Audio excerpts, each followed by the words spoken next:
Welcome to the Deep Dive. Today we are unpacking a really powerful idea. It shifts how we think about the world built around us.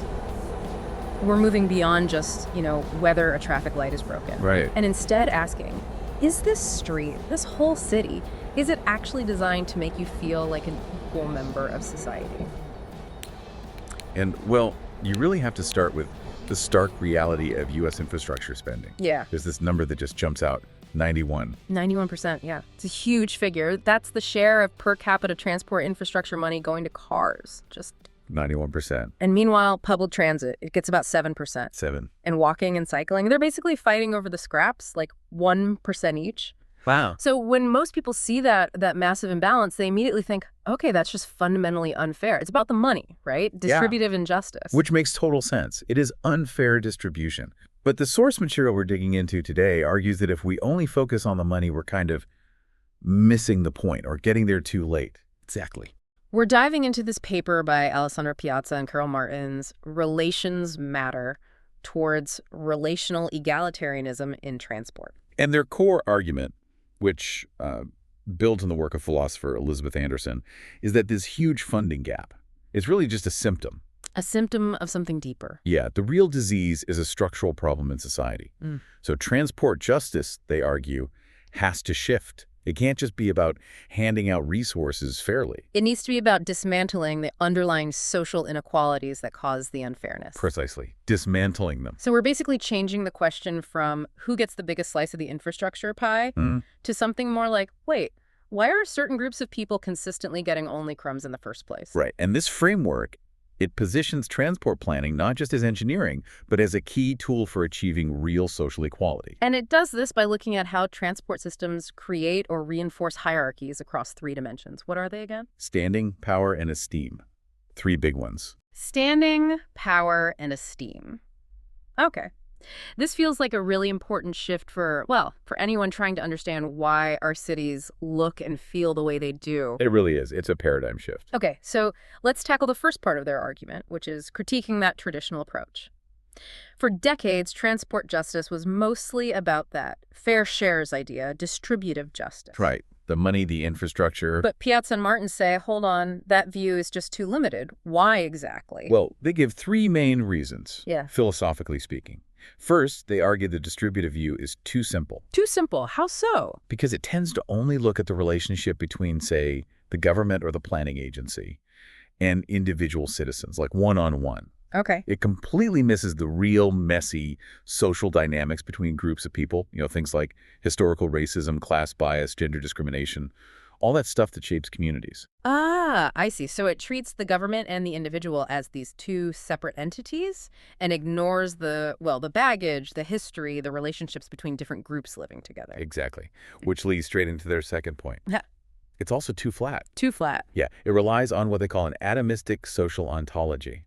Whoa, okay. Atomistic social ontology. That sounds pretty heavy. Can you break that down for us? What does that mean in, plain English? Yeah, it's jargon, I know. Basically, it just means we tend to treat every person using the transport system, every cyclist, bus rider, driver, as if they're just an isolated, independent dot on a map, a data point. Like atoms bouncing around? Kind of, yeah. It ignores the reality that people belong to groups. The carless, older adults, racial minorities, people with disabilities.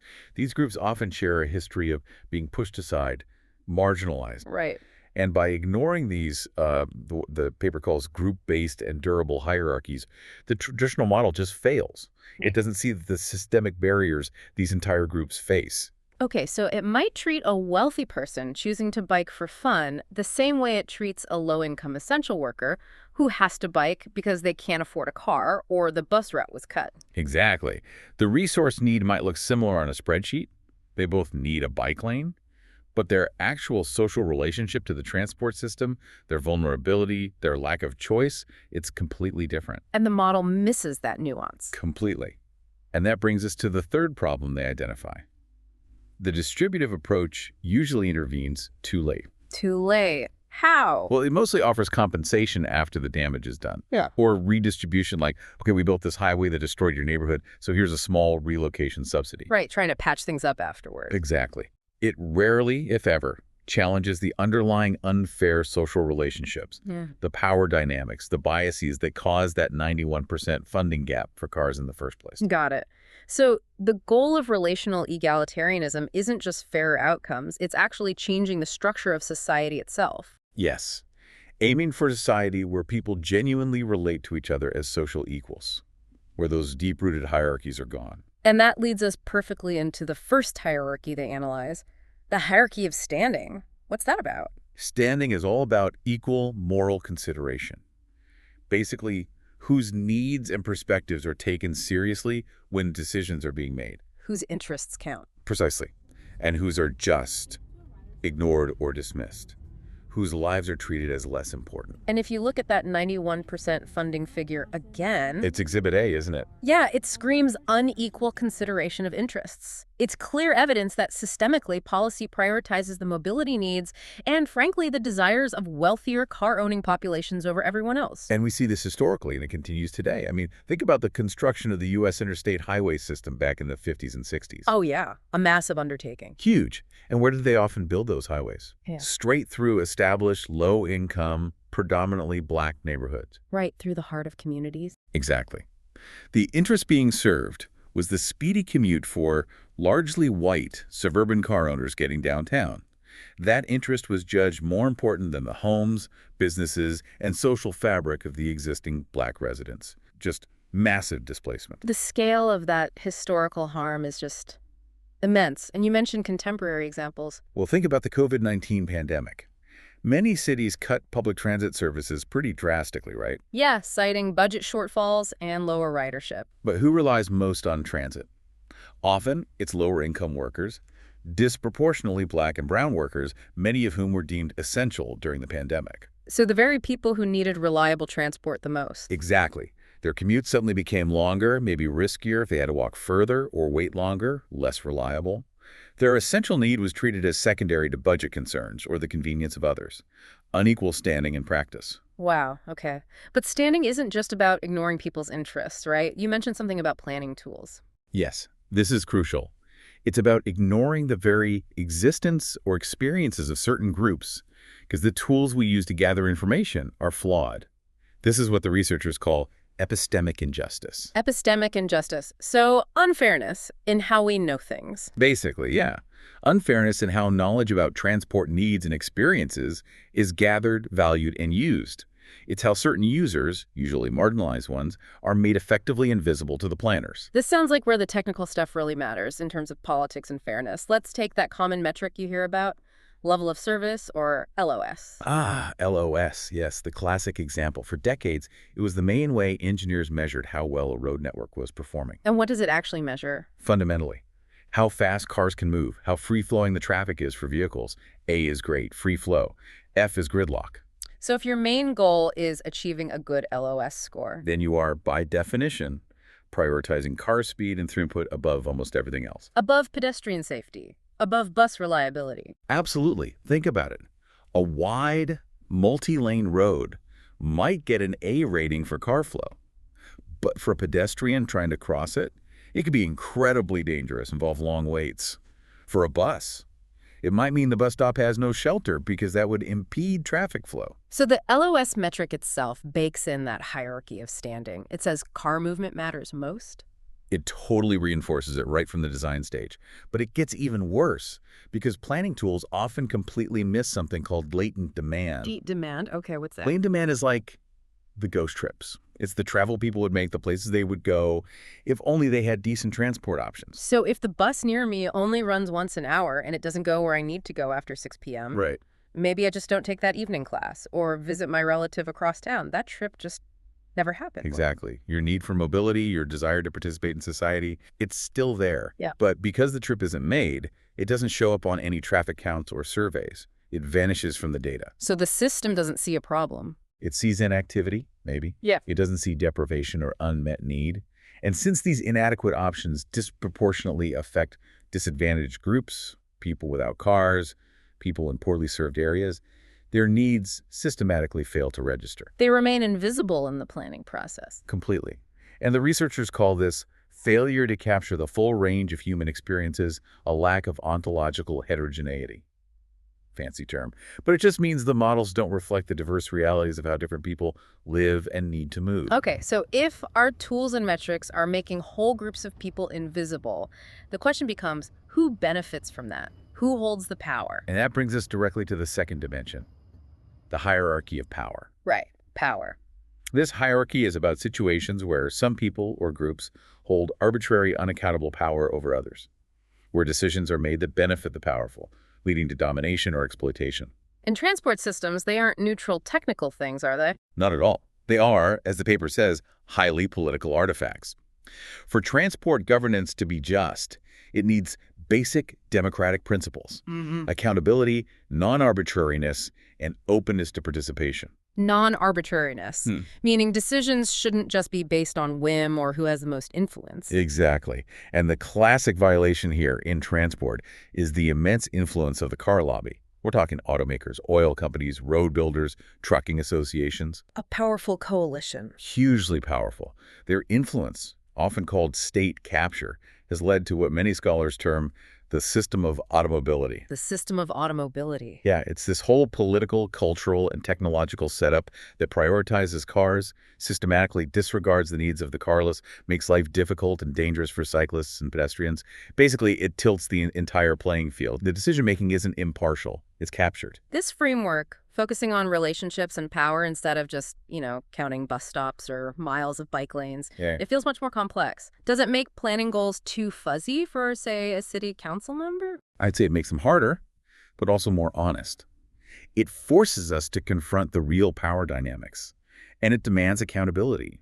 Look at the other condition, openness to participation. Who gets a seat at the table? Right. Think about the gap between who decides and who rides. The paper cites a stat.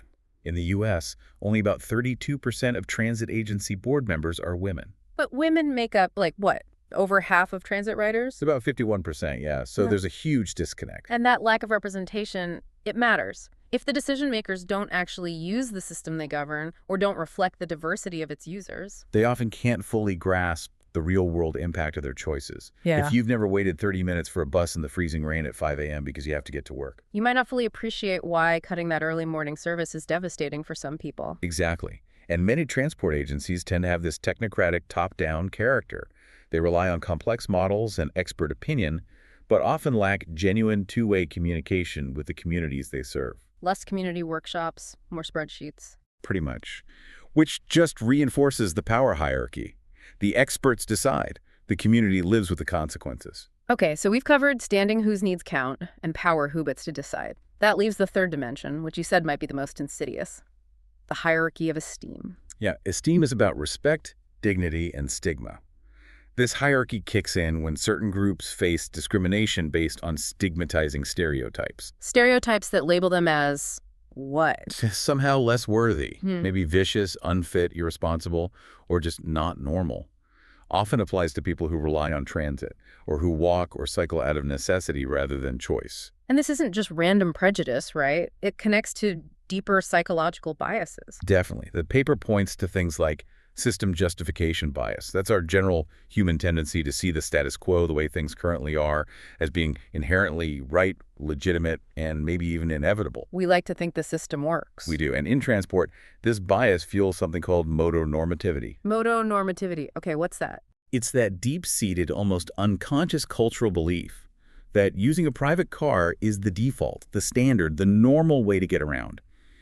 Everything else is secondary or alternative. And this bias shapes how we see things. Totally. It makes us normalize risks that should be unacceptable. Why do we call traffic deaths accidents? Yeah, implying they're unavoidable, like acts of nature. Exactly. Instead of seeing them as failures of a system designed primarily for car speed, not human safety, motonormativity makes the danger seem normal. Can you give another example, like an everyday situation? Sure. Think about the double standards in how we react to different things. Cluttering public space, an electric scooter left on the sidewalk. Oh, people get outraged. Littering, hazard, visual blight. Right. It's seen as disorder. But what about cars, double parked, blocking bike lanes, parked on sidewalks, blocking crosswalks? That happens all the time. Usually people just shrug or maybe honk. It's seen as inconvenient, maybe, but just part of city life. That's motonormativity in action. The car's claim to space is seen as inherently more legitimate. The scooter's an intruder. The illegally parked car is just a car doing car things. That's a really powerful illustration. The scooter is a problem. The car is just landscape. hmm And then there are other biases, like outgroup derogation bias, which plays into things like discriminatory enforcement. How so? The paper mentions studies showing Black and Latino drivers are significantly more likely to be stopped by police, searched, and face harsher consequences compared to white drivers for similar behavior. So the stereotype, the prejudice against the outgroup, influences how the system interacts with them. Yes, the transport system, including its enforcement arm, doesn't operate in a vacuum. It reflects and can amplify existing societal biases and hierarchies of esteem. Who is seen as inherently suspicious? It's not a neutral playing field. Okay, and finally, how does this hierarchy of esteem connect back to the physical stuff, the infrastructure itself? You mentioned the materiality of esteem. Right. This is crucial. Equality of esteem isn't just about thoughts and attitudes. It's also about relative poverty and dignity. It's about having the resources and conditions needed to participate in society without feeling shame or being treated as inferior. And infrastructure plays a role in that feeling. Absolutely. Imagine a neighborhood where the bus stops are just poles in the ground, no shelters, sidewalks are crumbling, lighting is poor, crosswalks are faded. It sends a message, doesn't it? It sends a constant daily message of neglect. It's not just inconvenient, it's stigmatizing. It communicates that the people who live there, who use those facilities, don't matter as much. It contributes to alienation. So investing in high-quality infrastructure in marginalized areas, decent shelters, safe sidewalks, good lighting isn't just about function. No, it's also about dignity. It's about sending the opposite message, that the people here are valued, respected members of the community. It reinforces self-respect and signals mutual respect. Okay, this relational egalitarian framework, it really ties everything together. Standing, power, esteem.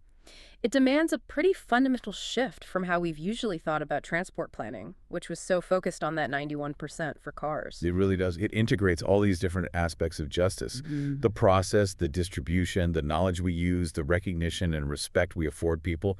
It gives planners actual guiding principles beyond just efficiency. What are those principles again? Non-domination, equal consideration, and mutual respect. Those should guide transport decisions. So the ultimate measure of a transport system's success isn't just how fast cars move or even how many places you can get to. No. The real measure is, does this system actively reduce structural inequalities? Does it help create a society where everyone relates to each other as equals? That's a much higher bar. It is. And this framework really pushes you, the listener, to look at your own community differently, to ask a really basic question. Do the transport choices being made here, the infrastructure, the policies, the funding, do they actually affirm everyone's dignity and foster mutual respect? Or do they end up reinforcing stigma, exclusion, and inequality? That's the core question. That's relational transport justice. It's a profound challenge. If you want to explore these ideas further, especially the three hierarchies of standing, power, and esteem, we'll link to the paper by Piazza and Martens, Relations Matter, Towards Relational Egalitarianism in Transport, in the show notes. Thanks for joining us for the deep dive.